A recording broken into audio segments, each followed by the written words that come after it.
નમસ્કાર, કચ્છ ભૂમિ ન્યૂઝમાં આપનું સ્વાગત છે। મોટા ભાડિયા નંદી રક્ષક અભિયાનમાં યોગદાન આપનાર દાતાઓ તેમજ સૌનો આભાર વ્યક્ત કરતા સામાજિક આગેવાન રાણશીભાઈ ગઢવી। ભાઈ સૌથી પહેલા તો બાલકેશ્વર મહાદેવ અને રાધાકૃષ્ણ ભગવાનને અમે કોટી કોટી વંદન કરીએ છીએ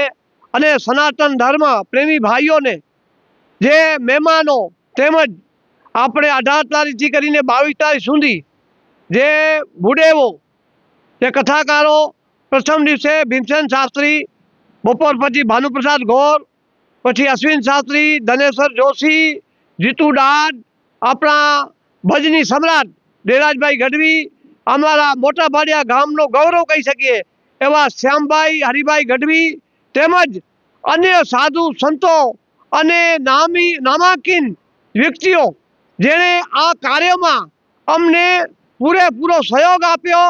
અને સહયોગ આપવા થકી આ નંદી મહારાજનું કાર્યમાં અમને પૂરેપૂરી સફળતા મળી છે। તો હું સર્વ અહીંયા પધારેલા ભાવિકોનું ખૂબ ખૂબ આભાર માનું છું અને એ તમારાનું હું કાયમી એક ઋણી છું, કારણ કે આ સત્ય કાર્યમાં મને એટલું બધું યોગદાન મળ્યું, એટલું મને મનોબળ મળ્યું કે જેથી કરી મોટા ભાડિયાનું તો કાર્ય સિદ્ધ થયો, પણ અન્ય ગામો માટે પણ અમે કાંઈ કરી શકશું। તો ભાઈઓ, હું તમને હાથ જોડીને વિનંતી કરું છું કે આ નંદી મહારાજનું જે સત્કાર્ય હતું, નંદી બચાવો અભિયાન હતો આપણું, એમાં જે ભાઈઓ નામી અનામી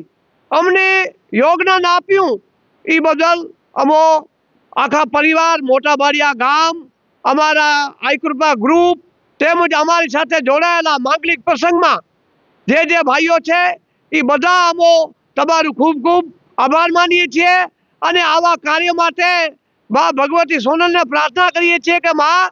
આવા કાર્ય હંમેશા ને હંમેશા માટે કરતા રહીએ। અને ખાસ તો એ છે કે અમે ભગવાનને પ્રાર્થના કરીએ છીએ, હે ભગવાન નારાયણ, આવા કાર્ય તો કર્યા પણ અમને ક્યારે અભિમાન ના આવે એવું પણ અમે ભગવાન પાસે પ્રાર્થના કરીએ છીએ। તો આ કાર્ય જે થઈ રહ્યું એ કાર્ય મારી તાકાત ન હતી, એ કાર્ય સનાતન ધર્મની તાકાત હતી, એ કાર્ય નંદી મહારાજની તાકાત હતી। નંદી મહારાજ જેણે ભોળાનાથનું સ્વારી તરીકે છે, બરાબર, તો ભોળાનાથ પૃથ્વીના આ સંસારના નારાયણ સંસારની જેટલી વિભૂતિઓ છે એ જો સ્વારી કરતા હોય નંદી ઉપર, તો એ નંદી મહારાજ કેટલા પવિત્ર હશે, કેટલા મોટા હશે। તો આ નંદી મહારાજ માટે અમે નક્કી કર્યો છે કે મોટા ભાડિયા નહીં પણ ચારલોના ગામ તો ફરજિયાત, કચ્છમાં જેટલા ચારલોના ગામ છે એ ગામમાં નંદીશાળા બનશે અને એ ચારલોને હાથ જોડી વિનંતી કરું છું કે આ નંદી મહારાજ ચારણ સમાજનો ચારણો અને નંદી મહારાજ એ શિવજીના ગણ છે, એટલે અમારો આ પરિવાર કહેવાય। તો આ પરિવાર માટે અમે ક્યારે પાછી પાની કરશું નહીં અને બીજા પણ સનાતન ધર્મ પ્રેમીઓને કહીએ છીએ કે ભાઈ તમે પણ આગળ આવો, આપણે બધું કરી શકીએ એમ છે। તો આપણે અત્યારે જે વિચારી રહ્યા છીએ કે ભારત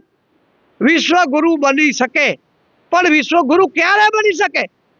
વિશ્વગુરુ ત્યારે બની શકે સૌથી પહેલા આપણી માં જનેતા, આપણી માં ગાય માતા,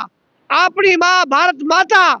એના માટે કંઈ કરી શકીએ તો વિશ્વગુરુ બને। આપણી ગાય માતા ચાંદીઓ ચાટતી હોય, આપણા નંદી મહારાજ ચાંદીઓ ચાટતી હોય, આપણી માં જનેતાને આપણે સાચવી ન શકતા હોઈએ, આપણી માં ભારત ભૂમિ માટે આપણે સત્ય બોલી ન શકતા હોઈએ, તો વિશ્વગુરુ બનવામાં આપણને ઘણો બધો તકલીફ થાય, ન થાય ભાઈ? જો વિશ્વગુરુ બનાવવું હોય તો આપણે આ સત્ય કાર્યમાં જે આપણે કહી રહ્યો છું એ કાર્યમાં આપણે બહુ ધ્યાન આપવું પડશે અને સર્વ સનાતન ધર્મ સાધુ પ્રેમીઓ જે આશ્રમ ચાલે છે, તો એ આશ્રમ વાળા સાધુ સંતોને હાથ જોડી વિનંતી કરું છું કે આપણા આશ્રમ ઉપર નંદી મહારાજની સેવા થવી જોઈએ। તો બધા આવો, સાથે મળી નંદી મહારાજની સેવા કરીએ। જય માતાજી, જય બાલકેશ્વર।